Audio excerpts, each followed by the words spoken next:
La sociedad moderna se sostiene sobre una estructura tan invisible como incuestionada.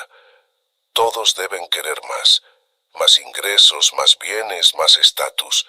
Desde la infancia se nos enseña que el éxito no es un concepto abstracto, sino un destino cuantificable. Se mide en ceros, se pesa en posesiones, se valida con aplausos. El dinero no es solo un medio de intercambio, sino un criterio moral. Lo que puede comprarse se vuelve valioso. Lo que no, se desvanece en la irrelevancia. Y en este paisaje saturado de ambición, quien se niega a participar ya no es simplemente un excéntrico, es una amenaza. Lo peligroso no es que alguien carezca de dinero. La pobreza es tolerada mientras vaya acompañada de deseo. El deseo de dejar de ser pobre, de ascender, de aspirar, de competir. Lo intolerable, en cambio, es la indiferencia. El hombre que no quiere más, que no se angustia por escalar posiciones, que mira el oro como si fuese polvo, subvierte el orden sin pronunciar una sola consigna. Su sola existencia cuestiona los cimientos de una cultura edificada sobre la escasez percibida y el deseo inducido. Porque si alguien puede vivir sin perseguir lo que todos creen necesitar, entonces el juego entero empieza a parecer una farsa. El sistema no necesita ser defendido con violencia. Basta con que todos crean en él. Y esa creencia se sostiene a través de un mecanismo sutil pero poderoso: la identificación entre dinero y dignidad. Quien tiene es, quien no tiene desaparece. Esta lógica no necesita demostrarse, opera de forma casi religiosa. Se convierte en un dogma no verbalizado que determina cómo tratamos a los demás, cómo nos tratamos a nosotros mismos, qué valoramos, qué envidiamos, qué admiramos. Por eso, cuando alguien no participa de esta lógica, el sistema no sabe cómo categorizarlo. No es pobre porque no desea enriquecerse. No es fracasado porque no mide su vida en función del éxito. Tampoco es un revolucionario tradicional porque no busca cambiar el sistema, simplemente lo ignora. En este punto se revela una paradoja brutal. El sistema no teme tanto a los críticos que lo atacan como a aquellos que le retiran su atención. Quien lanza discursos encendidos contra el dinero aún le concede un lugar central. Lo maldice, pero lo reconoce. Pero quien no lo persigue, quien no lo necesita, quien ni siquiera lo menciona, introduce una grieta que no puede taparse con argumentos ni con leyes. La amenaza no viene del enfrentamiento, sino del vacío. Y es que el sistema económico y cultural necesita que se le rinda culto incluso en la disidencia. Pero el que se va en silencio, el que deja de participar sin escándalos ni arengas, desactiva el motor mismo del deseo colectivo. Esa figura del hombre imperturbable ante la promesa del dinero ha sido, a lo largo de la historia, objeto de desprecio y de fascinación, no porque moleste, sino porque resulta incomprensible. ¿Qué mueve a alguien que no es movido por la ganancia? ¿Qué lógica guía a quien no responde a las recompensas que el resto persigue con fervor? Ese tipo de libertad es inquietante porque no puede ser imitada sin un sacrificio profundo. No se trata de renunciar al dinero como acto simbólico, sino de atravesar un desapego real que no todos están dispuestos a experimentar. Por eso, frente a ese tipo de individuo, la sociedad suele reaccionar con burla, con sospecha o incluso con odio. Es más fácil ridiculizarlo que reconocer que tal vez ha visto algo que el resto aún no comprende. La persecución del dinero ha dejado de ser una herramienta para sobrevivir. Se ha convertido en un fin en sí mismo. Ya no se busca tener lo necesario, sino acumular lo innecesario. No se trata de satisfacer necesidades reales, sino de mantenerse en movimiento, porque detenerse es sinónimo de decadencia. Este dinamismo perpetuo ha sido presentado como libertad, cuando en realidad muchas veces encubre una forma de esclavitud disfrazada. El trabajo sin sentido, el consumo sin pausa, la ansiedad constante por el futuro son síntomas de una cultura que gira en torno a una promesa que nunca termina de cumplirse. Y sin embargo, nadie se detiene a preguntar si esa promesa es siquiera real. Todos siguen corriendo, no porque sepan a dónde van, sino porque temen lo que pasará si se detienen. En ese contexto aparece la figura del hombre que se baja del tren. No lo hace por frustración, ni por cansancio, ni por resignación. Lo hace por comprensión. Descubre que la dirección del tren no le interesa, que los destinos prometidos son espejismos, que el movimiento en sí mismo no justifica la pérdida de la vida. Esa comprensión es lo que vuelve su figura tan incómoda, porque no se trata de alguien derrotado, sino de alguien lúcido. Y la lucidez, cuando no se alinea con las expectativas sociales, siempre será tratada como locura o subversión. La existencia de alguien que no persigue el dinero plantea una pregunta incómoda. Y si la vida no gira realmente en torno a eso, la sola posibilidad de que haya otra forma de estar en el mundo, menos acelerada, menos dependiente, menos codiciosa, es suficiente para que muchos sientan que su esfuerzo ha sido en vano. Porque si el éxito no es dinero, entonces, ¿qué es? Si el valor de una vida no se mide en propiedades ni en ingresos, ¿cómo se mide? Estas preguntas son peligrosas porque abren la puerta a una crítica que no se dirige al sistema desde afuera, sino desde dentro de cada uno. Ya no se trata de cambiar el mundo, sino de cambiar la mirada. Y eso es infinitamente más desafiante. Por eso, la mayor amenaza para una sociedad obsesionada con el dinero no es la pobreza ni la desigualdad. Ni siquiera la protesta es el desapego, la renuncia voluntaria, la indiferencia serena de quien ha dejado de creer en los ídolos del mercado. Porque ese tipo de libertad no puede ser comprado, ni controlado, ni castigado. Solo puede ser observado con inquietud.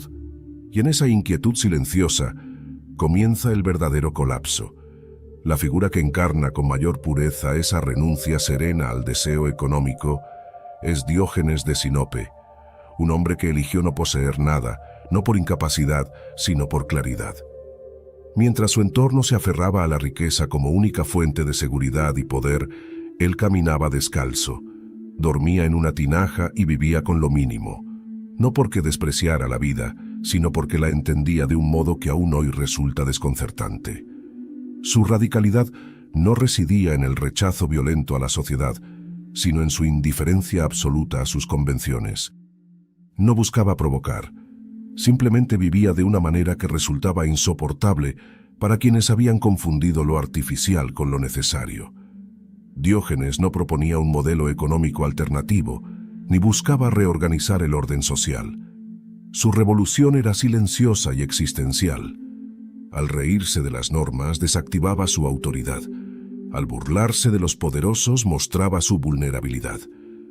Al no necesitar nada, se volvía invulnerable. No había forma de someterlo porque no respondía a los mecanismos habituales de control. La fama no lo seducía, el castigo no lo intimidaba, la aprobación no lo halagaba, y esa libertad absoluta no provenía de una ideología, sino de una decisión íntima y profunda. Reducir la vida a lo esencial, eliminar lo superfluo, cortar los hilos invisibles que atan al alma al deseo de pertenecer. La anécdota más célebre de su vida lo resume todo. Alejandro Magno, el hombre más poderoso del mundo en ese momento, se acercó a él y le ofreció concederle cualquier deseo.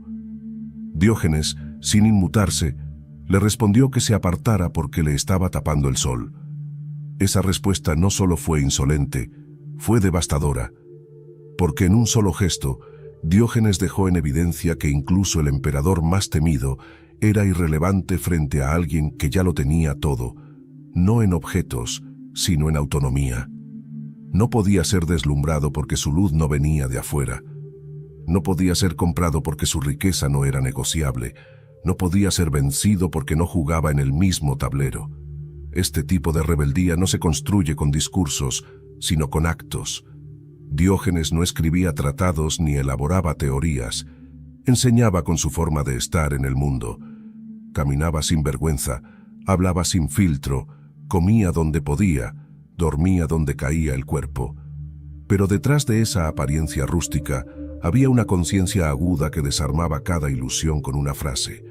Su vida era una crítica continua al absurdo de la acumulación, al prestigio vacío, al miedo social que nos empuja a fingir una identidad para ser aceptados. Vivía con tan poco que su existencia obligaba a todos a preguntarse por qué cargaban con tanto. Lo insoportable de Diógenes no era su pobreza material, sino su pobreza elegida. Porque en esa elección se revelaba una verdad incómoda, que muchos viven esclavizados no por necesidad, sino por costumbre, que la mayoría de los placeres que consideramos indispensables son apenas caprichos institucionalizados, que lo que creemos natural es en realidad una construcción frágil, sostenida por la repetición y el miedo al vacío. Diógenes rasgaba ese velo sin esfuerzo y lo hacía sin odio, sin superioridad, sin intención de convencer. Su sola presencia era suficiente para hacer temblar la estructura. En el fondo, Diógenes era un espejo, uno que no deformaba ni adulaba, uno que no devolvía la imagen que los demás querían ver, sino la que realmente había. Por eso molestaba tanto, porque cada vez que hablaba, cada vez que caminaba por las calles con su linterna en pleno día buscando a un hombre honesto, dejaba expuesta la hipocresía generalizada. Señalaba sin violencia que muchas de las personas que se creen libres son en realidad prisioneras de sus deseos, de sus rutinas, de sus máscaras sociales, y al hacerlo sin agresividad, sin pedir nada a cambio, sin mostrar interés en cambiar al otro, obligaba a enfrentarse con una pregunta que nadie quiere responder. ¿Quién serías si no tuvieras miedo? Diógenes no buscaba salvar a nadie, no aspiraba a ser maestro, ni líder, ni profeta. Y es justamente por eso que su influencia ha perdurado más que la de tantos que gritaron desde púlpitos. Su enseñanza era tan radical porque no exigía fe ni obediencia, exigía lucidez. Y la lucidez, una vez alcanzada, no puede desactivarse. No hay vuelta atrás después de ver con claridad cómo hemos construido nuestras vidas alrededor de símbolos vacíos. En una época donde se mide el valor humano por su utilidad, su productividad y su capacidad de generar riqueza, un hombre inútil, improductivo y desinteresado representa una anomalía peligrosa. Porque si uno puede vivir bien sin todo eso, ¿qué sentido tiene seguir corriendo? El impacto de su figura no se reduce al mundo griego. Es transversal, atemporal, incómodo para cualquier época. Incluso hoy su presencia sería considerada subversiva, no por lo que haría, sino por lo que no haría. No buscaría seguidores, no monetizaría su filosofía, no se uniría a ninguna causa. Viviría sin filtros, sin branding, sin necesidad de reconocimiento. Y eso, en una cultura adicta a la validación constante, es inaceptable, porque quien no busca aprobación no puede ser manipulado, y quien no puede ser manipulado se convierte en una amenaza. Lo que Diógenes reveló no fue solo un estilo de vida, sino una verdad devastadora, que gran parte de lo que consideramos indispensable es en realidad prescindible, que la dignidad no depende del éxito, ni la felicidad del consumo, ni la libertad de la apariencia. Al renunciar a todo lo que el mundo ofrece, demostró que lo único que realmente posee valor es aquello que no se puede perder. La conciencia clara, la mirada crítica, la capacidad de reírse de lo serio. Y al hacerlo, sin imponerlo a nadie, dejó abierto un sendero que no es fácil de recorrer, pero que sigue ahí, esperando a quien se atreva a dar un paso fuera del rebaño. El sendero que Diógenes dejó abierto no es popular porque exige un tipo de fuerza que no se obtiene acumulando, sino renunciando. No se trata de pobreza forzada ni de sacrificio teatral, sino de una forma distinta de estar en el mundo. Quien lo recorre adquiere una cualidad extraña y perturbadora. Se vuelve inaccesible, inaccesible al ego, al miedo, a la presión social. Esa inaccesibilidad no lo convierte en una figura distante, sino en alguien irrecuperable para los mecanismos de control. No necesita atención, no necesita pertenecer, no necesita competir. Y en una cultura que se sostiene sobre la lógica de la necesidad, alguien que ya no necesita nada pone en riesgo mucho más que un sistema económico. Socava los pilares de la obediencia colectiva. Lo que vuelve peligroso al hombre que no persigue el dinero no es su pobreza, sino su potencia. En lugar de carecer, posee algo que los demás han perdido sin darse cuenta: soberanía. Su independencia no es solo material, sino psicológica. No sigue los caminos ya trazados, ni los horarios impuestos, ni las metas prestadas. Vive bajo sus propios ritmos, guiado por un sentido que no puede comprarse ni enseñarse. Esa libertad sin condiciones desconcierta porque no se origina en una victoria externa, sino en una conquista interna. No le teme a lo incierto porque ya no está atado a lo conocido, y no está atado a lo conocido porque dejó de confundir seguridad con sentido. Alguien que no se rige por los códigos del dinero altera el equilibrio invisible de la convivencia social. No busca escalar posiciones, no desea lo que otros desean, no entra en competencia. Su presencia interrumpe el flujo habitual de validaciones y comparaciones. Desorienta porque no ofrece oposición frontal ni sumisión dócil. No tiene nada que perder y por eso no puede ser chantajeado. La exclusión no lo amenaza, la crítica no lo hiere, el desprecio no lo doblega porque su valor no está fuera, sino en una zona interior que no depende del reconocimiento de nadie. Ese tipo de individuo no puede ser incorporado a ninguna narrativa de progreso. No es útil, no es modelo, no es cliente. Su estilo de vida no produce beneficios para el sistema, no alimenta la maquinaria de consumo ni de productividad. Es un cuerpo que no circula por los cauces previstos, un pensamiento que no se ajusta a ninguna ideología de masas, y por eso, más que ser reprimido, es descartado. Se lo ignora, se lo caricaturiza, se lo margina simbólicamente, pero lo que no se puede eliminar persiste en los márgenes como un recordatorio inquietante de que hay otras formas posibles de habitar la vida. La verdadera subversión no siempre grita, a veces camina en silencio, sin pedir nada, sin convencer a nadie. El hombre que no persigue el dinero no necesita demostrar su verdad, la encarna. Y esa encarnación tiene un poder transformador porque no depende del lenguaje, ni del poder, ni del espectáculo. No está al servicio de ninguna causa porque ya se ha liberado de la compulsión de pertenecer a algo más grande que él. Es una unidad cerrada, completa, que no exige nada al mundo más allá del espacio para existir. Lo que desestabiliza es precisamente esa integridad. En un mundo donde todo se fragmenta para volverse manejable, la identidad, el deseo, el tiempo, las relaciones, alguien que no se deja dividir se vuelve un problema. No se le puede vender una parte de la felicidad porque no está dispuesto a comprarla en cuotas. No se le puede manipular a través de carencias inducidas porque no basa su vida en lo que le falta. No se le puede transformar en recurso porque no produce según las lógicas ajenas. Es un punto de fuga dentro del sistema, un agujero por el que escapa el sentido fabricado colectivamente. El miedo que genera no es el de la amenaza concreta, sino el de la posibilidad abstracta. Si él puede vivir así, ¿por qué yo no? Esa pregunta no se formula siempre en voz alta, pero permanece. Se insinúa, se filtra en los momentos de hastío, de duda, de insatisfacción. Es una semilla de disidencia que no necesita propaganda para crecer, solo tiempo y silencio. Y en una sociedad que teme al silencio, esa semilla es explosiva, porque obliga a mirar hacia adentro sin el consuelo de los ruidos exteriores. Obliga a preguntarse si tanto esfuerzo, tanto ruido, tanta prisa, no son en el fondo una forma elaborada de evasión. En ese sentido, el desapego se vuelve un acto político, no por su intención, sino por su consecuencia. No busca transformar al otro, pero lo pone frente a un espejo.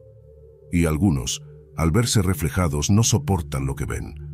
Por eso el sistema necesita rodear estas figuras de un aura de rareza, de locura, de inutilidad, para que nadie las tome en serio, para que nadie las escuche demasiado. Porque si muchos empezaran a escuchar, si muchos se permitieran dudar, la estructura perdería su poder. Ya no bastarían los premios ni los castigos, ya no bastaría con reforzar las normas. El deseo comenzaría a desprogramarse y sin deseo inducido no hay obediencia masiva posible. Esa es la verdadera amenaza. no la destrucción violenta del orden, sino su disolución silenciosa. El hombre que no persigue el dinero no alza la voz, no organiza manifestaciones, no redacta manifiestos, pero su existencia por sí sola desactiva la lógica de la escasez. Muestra que otra vida es viable, no como fantasía, sino como experiencia concreta.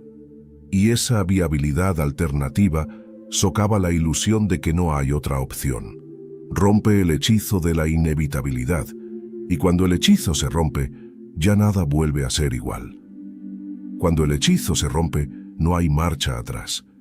Ya no se trata de encontrar nuevas metas, sino de cuestionar la necesidad misma de tenerlas.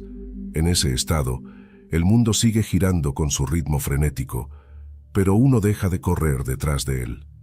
La figura de quien no persigue el dinero no es un ejemplo a seguir ni un modelo a replicar, sino un recordatorio vivo de que es posible desobedecer sin ruido, resistir sin confrontación, vivir sin necesidad de poseer. Y esa posibilidad, aunque incómoda, aunque solitaria, aunque incomprendida, es profundamente liberadora, porque en ella no hay promesas, ni premios, ni garantías, solo la certeza de estar vivo por cuenta propia, y en ese espacio silencioso, donde ya no se desea lo que todos desean, comienza la verdadera libertad, una que no puede comprarse, venderse, ni explicarse, solo vivirse.